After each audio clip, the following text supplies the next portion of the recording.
1 मई बैसाख पूर्णिमा, बुद्ध पूर्णिमा और खास बात आज शुरू हो रही है दिल्ली में स्वयं जनगणना की शुरुआत। साधारण जैन करेंगे, गिनती करवा लीजिए, नहीं तो बाद में मुसीबत में फंस जाएंगे। जैनों की गिनती जैनों में नहीं गिने जाएंगे।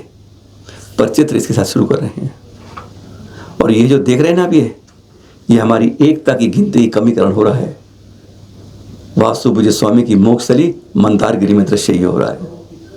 तप कल्याण की जगह ये चट्टान जो हजारों वर्ष ऐसे खड़ी है, बस वहीं पर अब रोज ऐसा डेरा लग जाता है और हमें कुछ लोग ऐसे चित्र भेज देते हैं कि भाई साहब ये क्या हो रहा है। सचमुच आज अफसोस यह होता है, धीरे धीरे धीरे धीरे अपने क्षेत्रों पर, सिद्ध क्षेत्रों पर, कल्याणक क्षेत्रों पर, मोक्ष क्षेत्रों पर, तपो क्षेत्रों पर इस तरह से हो रहा है। पहले भी ऐसे बैठते थे, कब्जे हो गए थे, राम झरोखा बन गया था, फिर वापस तप कल्याणक बनाई गई, तपभूमि बनाई गई, ये वासु पूज्य स्थान बनाया गया। लेकिन अब फिर रोज आकर यहीं पर इस तरह बैठते हैं और फिर चारों तरफ देखते हैं, जयकारे लगाते हैं अपने और फिर आगे जाते हैं। यह एक शुरुआत है। बारूद के अंदर जिस दिन चिंगारी लगी उस दिन भभक जाएगा और फिर हम कहीं के नहीं रहेंगे। अब कुछ चर्या के बारे में सवाल देख रहे हैं। क्या यह जैन संतों की चर्या इस तरीके से अनुकूल है? आजकल कई संतों के आपस में विवाद चल रहे हैं चर्या के बारे में, आगम के बारे में। इसलिए कुछ ऐसे चित्र भी आ रहे हैं, लोग भेज रहे हैं कि अगर वह बात कर रहे हैं, एक बार फिर संतों में किसी बातों पर हो रहा है विवाद, पर उसकी बात नहीं, पर हमें तो आ रहा है ये चित्र याद। पंजाब से चित्र है, पर क्या यह आगम अनुकूल है? सवाल बहुत बड़ा खड़ा होता है। चर्या के बारे में कई वीडियो भेजे हैं, ये भी भेजा गया है। राजगढ़ टू सागरपुर, तारीख बताइए हमारे पास, 18 अप्रैल का दृश्य है। ट्रेन में बैठ के एक संत जा रहे हैं। हम ध्यान रहे किसी व्यक्तिगत संतों के ऊपर बात नहीं करते हैं। हम जो उस गुण है या गरज लगता है उसी की बात करते हैं। इसलिए हम चेहरा और नाम की बात कभी नहीं करते हैं। क्या ट्रेन में जाना यह उचित है? इस संप्रदाय के अनुसार जयकारे हो रहे हैं, सब कुछ हो रहे हैं, हम नाम नहीं ले रहे हैं, आपको आवाज नहीं सुना रहे हैं, इसलिए नहीं सुना रहे हैं कि हमें कोई व्यक्तिगत उंगली उठाने का, कोई विद्वेष करने का, कोई ऐसी बात को नहीं। पर हमारी बात यह है कि हमारे जैन धर्म की पहचान सर्वोत्तम होती है, तो सर्वोत्तम के अंदर जरा सी भी, कहते चांद में दाग की तरह भी दाग की नजर नहीं आती है। क्योंकि जब देख रहे हैं चांद को आप, तो आपको पूरा सफेद नहीं देगा, जो दाग है वही नजर आता है। इसी तरह हम नहीं चाहते कि हमारे संतों की चर्या में कोई भी प्रतिकूल बात आए। शायद ये उपयुक्त नहीं है। दर्द भरी बात, जैनों से नहीं है इसका संबंध, पर जैनों से जुड़ी है बात। उड़ीसा के कोंजर के पटना ब्लॉक का ये चित्र देख रहे हैं जीतू भाई का, 48 साल का, अक्षर ज्ञान नहीं है, यानी अनपढ़ है भाई। इसलिए जिसे मालूम चला कि मेरी बहन के खाते में 19,300 रुपये मुझे मिल जाए, बार बार बैंक जाता, नाक रगड़ता, समझ आते समझ नहीं, जिसके खाते के पैसे हैं उसको लेकर आओ, वो कहते थे बैंक वाले। परेशान हो गया और एक दिन उस जगह खोद कर अपनी बहन का कब्र खोद कर कंकाल लेके कंधे पे लेके पहुंच गया बैंक। ये है जिसका खाता है। बैंक वाले स्तब्ध, सब स्तब्ध हो गए और उसने हमारे देश के अंदर एक बहुत बड़ा सवाल बैंकिंग सिस्टम में कर। ये कोई आरबीआई का नियम गलत नहीं है, लेकिन वहां बताने वाले का बहुत बड़ी गलती थी। ये क्यों दिखा रहे हैं आपको? आपने कभी सोचा कि यहाँ पे गलती ये थी, उन्हें बताना चाहिए थे, उस आदत करनी तो मृत्यु प्रमाण पत्र लाओ, यानी मृत्यु प्रमाण पत्र लाकर अपना नो ऑब्जेक्शन सबका लेके, गवाही लेके कुछ मिलता 25,000 तक। यानी गलती कहाँ थी? नियम में नहीं थी, उसके पहचान में और जानने वालों में थी। ये इसलिए बता रहे हैं, आज हमारे जैन समाज की संस्कृति के बारे में भी यही स्थिति है। हम आज अपने दस्तावेजों की बजाय इस तरह कंकाल लेके घूमते हैं और कहते हैं हमारे मंदिर में, हमारे तीर्थों पर, हमारी सुरक्षा में ये नहीं होता, वो नहीं होता, कुछ नहीं होता, कुछ होगा ही नहीं। जिस चीज की सुरक्षा के लिए दस्तावेजों की जरूरत होती है वह हमारे पर होते नहीं है, वो प्रमाण हमारे पे होते नहीं है, और इसलिए हम अपने इतिहास का वो कंकाल लेके घूमते फिरते। बहुत सवाल गंभीर यही है, वह अनपढ़ था या पढ़े लिखे अनपढ़ हैं? कि जहां पर जिस तरह काम करना चाहिए हम उस तरह नहीं करते, व्हाट्सएप यूनिवर्सिटी में शोर मचाते हैं, फिर कहते हैं दुनिया में समाज हमारे साथ, इसके साथ क्यों अति अल्पसंख्यक समाज से होता है। आज सिर्फ समाज को संदेश दिया है, अनपढ़ों की तरह मत करो, दस्तावेजों पर वजन करो। आज दर्द से दर्द की शुरुआत हो रही है। अब मध्य प्रदेश के रायसेन के बेगम जिले की बात हो रही है। परसों की बात है, 29 अप्रैल, सूरज निकल गया था। जैसा होता है ना छोटे परिवार में, मध्य परिवार में, कि अनाज आता है, अनाज के व्यापारी की बात करें, राजेश जैन की, उसकी पत्नी की बात कर रहे हैं, 48 साल की, जिनकी देखा देख रहे हैं अभी, आज हमारे बीच में नहीं है। परिवार में झगड़ा नहीं था, कोई कलह नहीं थी, कोई मारपीट नहीं थी, ना बीमार थी।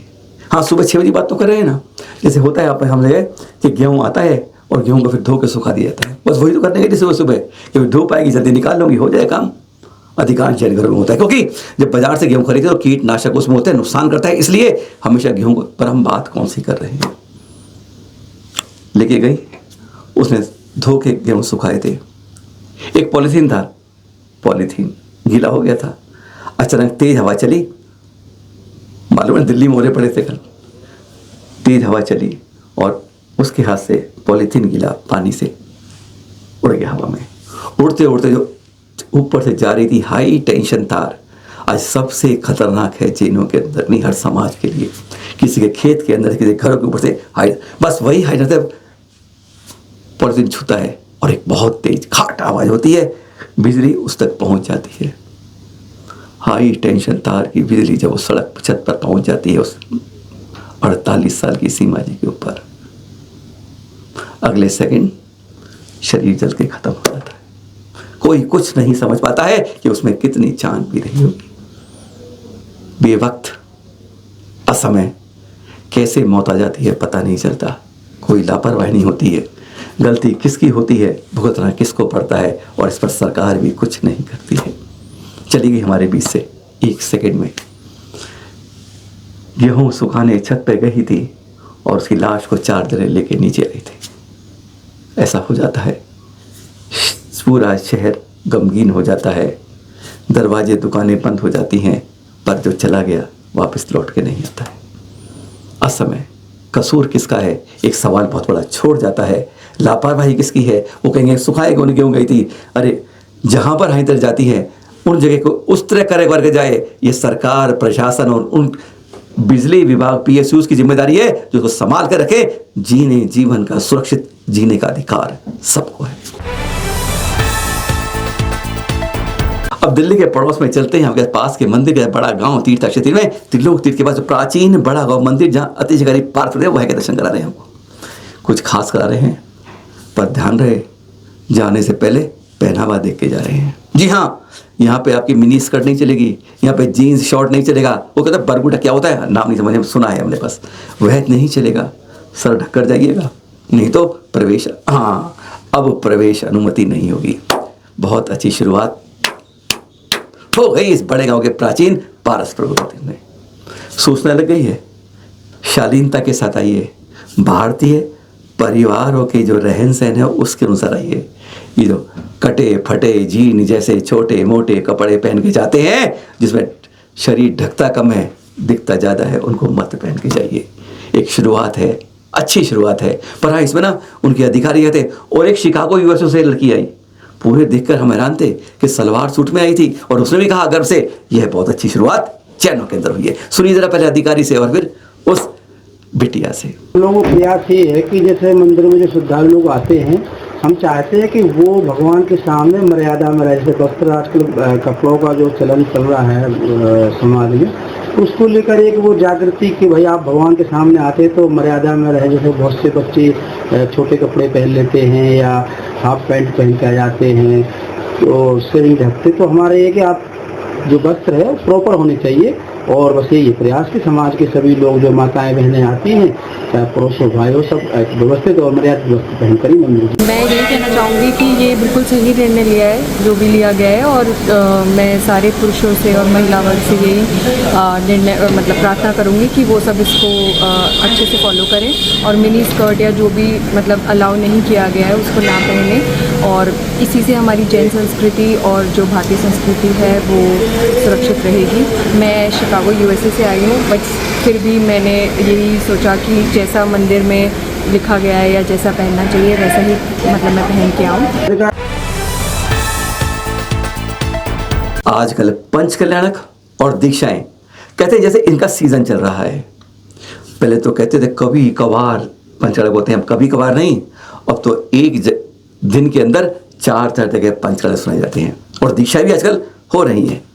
ये नहीं कहेंगे दीक्षाएं होना गलत है, पर दीक्षाएं पूरी परीक्षा के साथ दीक्षा हो तो अच्छा। पर ये बात करें हम गुलाबी नगरी जयपुर की, आचार्य श्री पार्थ मानसागर जी महामुनि राज के कार्य कमलों से हो रही हैं। यहाँ पर देख रहे हैं आप, ये दीक्षार्थी है हुकुम चंद जी, जिनका नाम हो गया अब शुल्लक प्रतिज्ञा सागर जी, और साथ में जो दीक्षार्थी थी श्रीमती कांति देवी जी, अब उनका नाम हो गया है शुल्लिका श्री प्रदीप्त मती जी। बहुत बहुत शुभकामनाएं, नमन और सत। यही रास्ता होता है वैसे वास्तव में इस जन्म जन्मांतर के योनियों के चक्र को खत्म करने के लिए यही रास्ते पर पढ़कर अपने इस कुचक्र को 84 लाख योनियों के चक्र को छोड़कर कुछ भवों को करा जाता है, तो इसी रास्ते का द्वार खुल पाता है।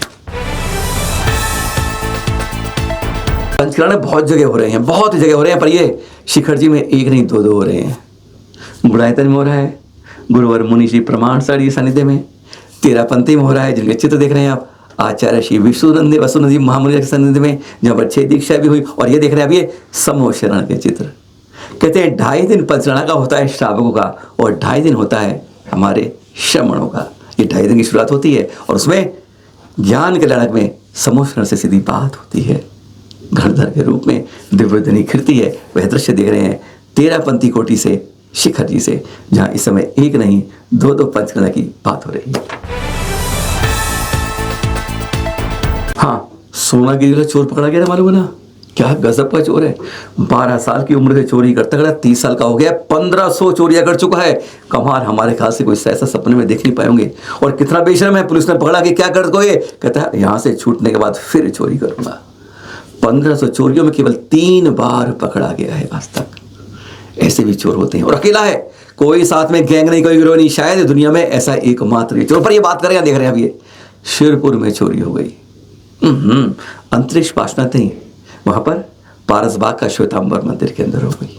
सुरक्षा व्यवस्था है, समूरा मंदिर है, सब पूछा, फिर ये कैसे हो गया? लगता है उसको रेकी की गई। पुलिस को अंदेशा है कोई अंदर वालों की मिली भगत है। 3 दान पेटियां जो उनके ले गए, वो जो उसके अंदर है, तीनों के अंतरिक्ष शंखेश्वर पार्श्वनाथ, जिरवाला पार्श्वनाथ और आदिश्वर भगवान, तीनों के सामने दान पेटियां थी, उनसे नकदी चोरी की। सोने चांदी के सिक्के रह गए। जैसा पता चला सीधे फोटो में दिख रहा है वो किस तरह घूम रहे हैं। पुलिस को अंदेशा है, सीधी छानने के बाद डॉग स्क्वाड आया, अभी तक कुछ जान नहीं पाया इस चोरी के बारे में। शिरपुर के पारसबाग वाले श्वेतांबर मंदिर के अंदर कोई ना कोई अंदर का मिला हो सकता है, यह पुलिस ने अपनी प्रारंभिक जांच के बाद कहा है, पर अभी तक तलाश जारी है, जांच जारी है, हाथ खाली है। ये फोटो है निखिल जैन की, भिंड के हैं, महावीरगंज के। सोशल मीडिया वायरल हुई कि हर को भेजिए, पता चले तो पिताजी का नंबर दे रखा है मनोज जी का, उनको बताइए। आज चले मुझे बात की हमने कि क्या बात थी, सच बताएं, क्योंकि हमारे युवा जो जाता है तो नाराज होके झगड़ के धौंस थमा के जाता है। बस झगड़ा हो गया, चले गए थे। वैसे खुशी की बात है, आज वापस आ गए हैं। ग्वालियर चले गए थे, ग्वालियर से वापस आ गए, शांत है अब। उन्हें पता है पिताजी ने, इसलिए बता रहे हैं आपको, खुशी है, लौट के वापस आ गए हैं। कभी भी लड़कर झगड़कर अपने इतने वर्षों रिश्ते को मत तोड़ के जाइए, कितना भी विरोध हो जाए, पर जो ये छाया है वह कभी मिल नहीं पाएगी, बता रहे हैं आपको। और दूसरी बात यह है, अब इसको वायरल आगे फॉरवर्ड मत कीजिएगा। आ गए हैं वापस। जाते जाते ये चित्र देखे तो फिर क्या देखा, कहते ना यह नहीं देखा तो क्या देखा।